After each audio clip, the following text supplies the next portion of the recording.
Pinasalamatan ni Pangulong Bongbong Marcos si Vice President Sara Duterte sa pagsisilbi nito bilang kalihim ng Department of Education. Pero aminado ang Pangulo na nahihirapan siyang pumili ng bagong DepEd Secretary. Nasa frontline ng balitang yan si JC Cosico. Mahigit isang linggo matapos magbitiw, wala pa rin kapalit si Vice President Sara Duterte bilang kalihim ng Department of Education. Aminado si Pangulong Bongbong Marcos na nahihirapan siyang pumili. It turns out it's harder than I thought. So because we have to absolutely get it right. So I'm giving myself more time. Isinasaalang-alang rin daw niya ang mga panawagan ng iba't ibang sektor sa pagpili ng bagong DepEd Secretary. There are many calls for the new secretary to be an educator.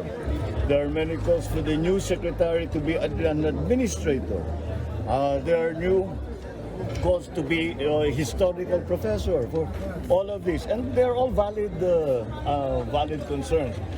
Sinabi niya yan sa isang ambush interview sa pirmahan ng alyansa ng Partido Federal ng Pilipinas at National Unity Party para sa 2025 election sa Makati kanina.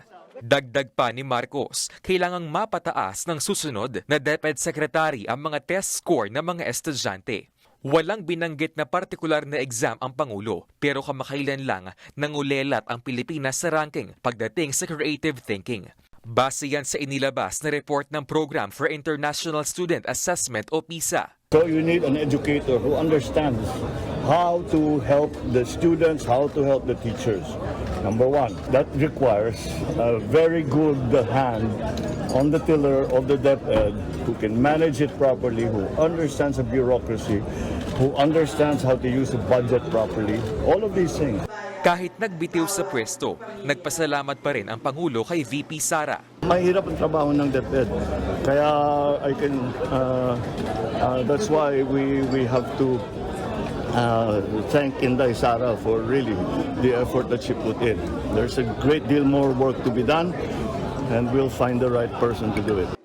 Sa pagdalo kanina ni PBBM sa pagsasanib pwersa ng kanyang Partido Federal at ng National Unity Party, iginiit ng Pangulo na layo ng alyansa na maisulong pa rin ang unity o pagkakaisa tungo sa anyay bagong Pilipinas. Pero aminado si PBBM na hindi ito madali dahil sa anyay mga balakid sa politika.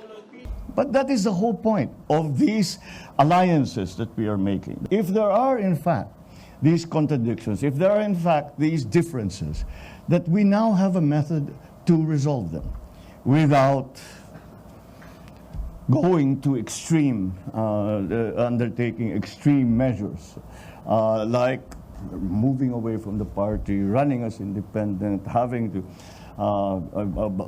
both allies fighting against each other politically, sometimes even more. Ayon naman kay NUP President at Camarines Sur 2nd District Congressman El Rey Villafuerte, nasa 6 hanggang 8 kandidato sa pagkasenador ang i-endorso ng kanilang partido. Actually may short list being discussed pero siguro antayin po natin na formally announced. But definitely ang mga member ng Alliance, Administration Party and Aligned ay will be coming out with a senatorial list. Bago ang NUP, una nang nakipag-alyansa ang PFP sa Nationalist People's Coalition at sa Lakas Christian Muslim Democrats o Lakas CMD ni House Speaker Martin Romualdez. Nagbabalita mula sa Frontline, JC Cosico, News 5. Mga kapatid, Nikki de Guzman po.